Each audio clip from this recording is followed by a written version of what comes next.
Welcome to the autumn of 1888, where the fog of London didn't just hide secrets, it swallowed souls. In the heart of the world's wealthiest empire, a square mile of pure hell known as Whitechapel was about to become the stage for a new kind of horror. While Queen Victoria reigned over a quarter of the globe, her own backyard was rotting. Here, thousands lived in squalor, invisible to the elite, until a blade carved their existence into the headlines. It was a time of gaslights and deep, terrifying shadows. Suddenly, silence was shattered by screams that echoed through history. This wasn't just murder, it was a spectacle. For the first time, the press turned tragedy into entertainment, creating a phantom that haunted every doorstep and sold millions of papers. Terror gripped the city with an icy hand. The police, the pride of England, found themselves chasing ghosts in the smog. Every dark alley became a potential crime scene, and every stranger was a suspect. The panic was spreading faster than the plague.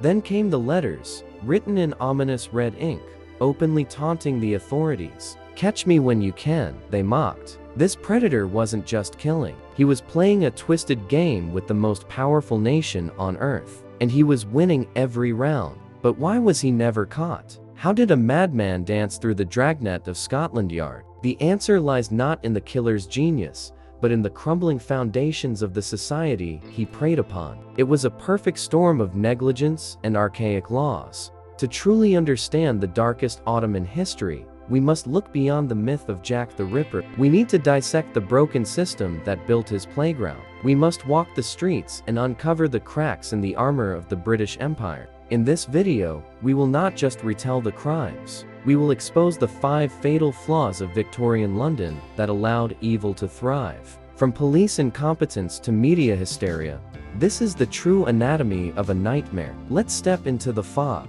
The first fatal flaw was a police force built for a different era. In 1888, the London Bobby patrolled the deadliest slums on earth, armed with nothing but a wooden truncheon and a whistle. There were no radios, no forensic labs, and absolutely no way to call for backup.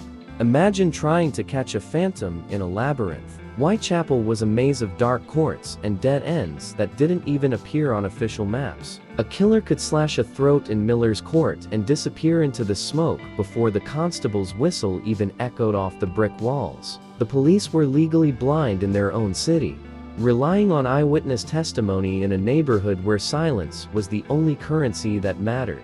To make matters worse, the Metropolitan Police and the City of London Police were separate entities that often refused to share intelligence. One force stopped where the other began. If a killer crossed the street, he effectively crossed a border into safety. Forensic science was in its infancy. Fingerprinting wouldn't be adopted by Scotland Yard for another decade. Crime scenes were trampled by curious onlookers before detectives even arrived. The clue that could have solved the case likely stuck to the boot of a passing stranger, or was washed away by the relentless London rain. They were hunting a modern serial killer with medieval tools. This incompetence created a zone of impunity. The killer realized quickly that the darkness was his ally, but the disorganized police force was his best protection. He wasn't a ghost. He was simply operating in a system that was designed to catch drunks, not monsters. At the top of this broken pyramid sat Sir Charles Warren, a military man who was more obsessed with drilling his men for parades than teaching them detective work.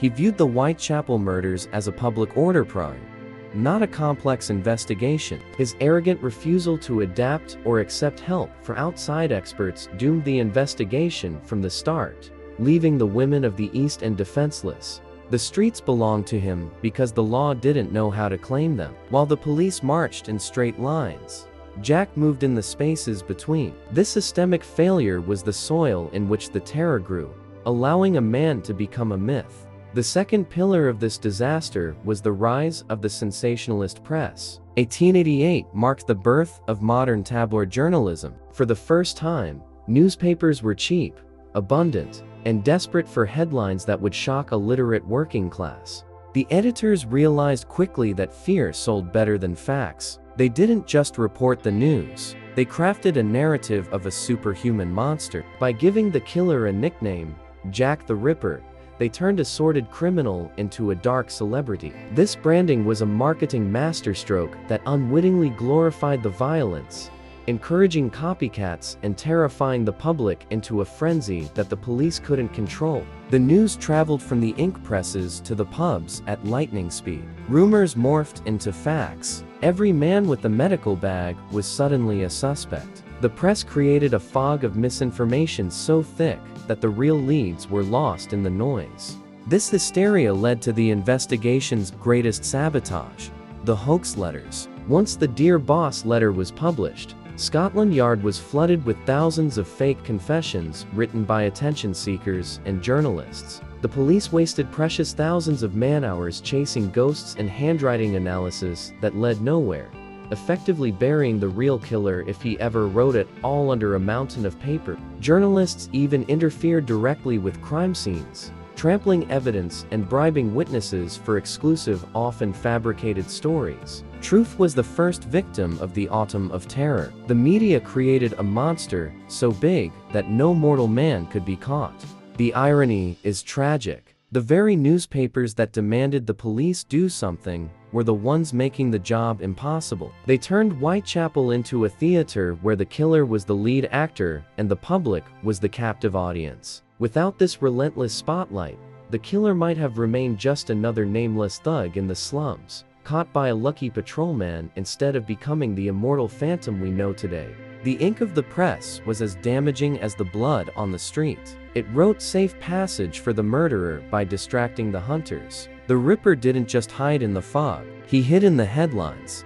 The third pillar was the geography of hell itself. Whitechapel wasn't designed, it infested the city. It was a chaotic organism of ancient, crumbling architecture, where over 70,000 people were packed into a space meant for a fraction of that number. This was a transient world. In the doss houses, a bed cost 4 pence a night. If you didn't have it, you slept on the street. This meant that thousands of people move every single night. A stranger walking down the street wasn't suspicious. He was the norm. In a community where no one knew their neighbor's real name, anonymity was the default state. Jack didn't need a disguise. He just needed to look like everyone else. The architecture conspired against the victims. The area was riddled with courts' narrow dead ends accessible only by single covered archways. These were perfect killing jars. Once inside, you were invisible to the main street, just feet away. And then there was the smog. The famous pea soupers of 1888 were not romantic mists. They were toxic clouds of coal smoke and river fog so thick you couldn't see your own hand. Witnesses standing 10 feet away from a crime scene might hear a struggle, but see absolutely nothing. The killer was enveloped in a natural cloak of invisibility provided by the very industry that powered the empire.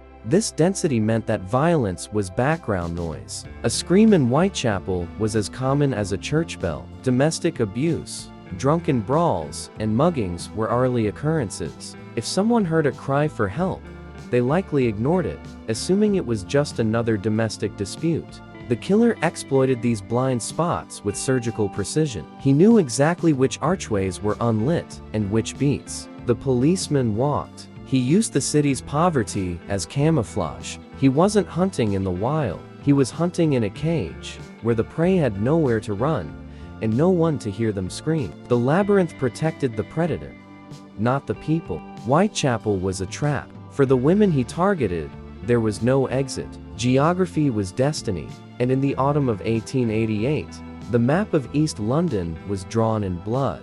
The fourth pillar was the primitive state of forensic science. Today, a single hair or drop of blood could convict a killer. In 1888, the CSI team didn't exist. Doctors disagreed on everything from the weapon used to the time of death. Consider this: fingerprinting had been discovered but was rejected by Scotland Yard as unreliable. Blood typing didn't exist. Blood was just human or animal. If a suspect was found with blood on his shirt, he could claim it was from a butchered pig, and there was no chemical test on Earth that could prove him wrong. The killer walked away from interrogation simply because the science to hold him hadn't been invented yet. Crime scene photography was in its infancy and used only for the most high-profile cases. Even then, They photographed the body after it had been moved and washed, destroying the context of the crime. They were documenting the tragedy, not the evidence. However, from this darkness, a spark of modernity emerged. Dr. Thomas Bond created the world's first offender profile. He deduced that the killer was not a surgeon, but a man of solitary habits driven by erotic mania. It was a brilliant leap of logic, but without physical evidence to back it up. It was just a theory floating in the smoke. The police needed a name, not a psychological diagnosis. Lacking science, the police resorted to brute force. They arrested anyone who looked strange or foreign. They flooded the streets with reinforcements, hoping to scare the killer away. But you can't fight a surgical scalpel with a blunt truncheon. The tragedy of the Whitechapel investigation is that the clues were there. The killer likely left fingerprints, hair, and fibers at every scene. But to the Victorian detective, this evidence was invisible. The science of 1888 was blind to the microscopic world where the truth was hiding. The killer wasn't a genius. He was just fortunate to live in the last decade before science turned the lights on. Every second that passed without modern forensics was a victory for the killer. Time washed away the truth, leaving only myths and monsters in its wake. The fifth and most tragic pillar was the absolute vulnerability of the victims themselves. We often focus on the killer, but we forget the women. Polly, Annie, Elizabeth, Catherine, and Mary Jane were not just victims. They were survivors of a brutal economic system. Driven by desperation and mother's ruin. These women were forced to walk the streets at all hours for the price of a loaf of bread. They had no physical protection, no homes to retreat to, and society had already branded them as fallen. To the Victorian elite, they were disposable. This meant the killer didn't have to hunt. He simply had to wait. The victims came to him, driven by the need for a bed. On the night of her death, Polly Nichols was turned away from a lodging house because she lacked 4 pence the cost of a bed. She went back out into the dark, arguably knowing the danger, because the alternative was freezing to death. Poverty was the Ripper's accomplice. The only alternative to the streets was the workhouse, a prison for the poor where families were separated and dignity was stripped away. Many women chose the risk of the streets over the slow death of the workhouse. The systemic cruelty created a floating population of desperate souls who were perfectly positioned to be preyed upon. The killer knew they had nowhere to go. Trust was their fatal weakness. In their line of work, they had to trust strangers in the dark. The killer exploited this necessity. He likely didn't grab them. He lured them. He presented himself as a client, a savior for the night, before revealing his true nature. These women were daughters, wives, and mothers before the city broke them. They were not just names on a police report. Understanding their plight reveals the true horror of 1888. It wasn't just a man with a knife. It was a society that had already decided their lives were worth less than 4 pence. When the lights went out in Whitechapel, the darkness wasn't empty. It was full of eyes, but none of them cared enough to look. The fog has long since lifted from London. Whitechapel is now a trendy district of art galleries and curry houses. But if you walk down Hanbury Street on a quiet night, you can still feel the chill of 1888. The brick walls remember. The Autumn of Terror changed everything. It shamed the government into knocking down the worst slums. It forced the police to modernize, leading to fingerprinting, crime scene photography, and better coordination. The failures of 1888 became the textbook for modern policing. In a twisted way, Jack the Ripper saved countless future lives by forcing the system to evolve. Yet, we are still obsessed. We turn his crimes into walking tours and movies, often forgetting that this isn't fiction. This was a very real, very human tragedy. Our fascination says as much about us as it does about him. We stare into the abyss, and the abyss stares back. So, who was Jack the Ripper? In the end, it doesn't matter. He was a coward who preyed on the weak. The real story belongs to the 5 women who lost their lives, and the city that failed to protect them. They are the ones who deserve to be reborn in history, not their executioner. The past is never truly gone. It just waits in the shadows for us to learn from it. I'm Ethan, watching the past so we can understand the present. I'll see you in the next era.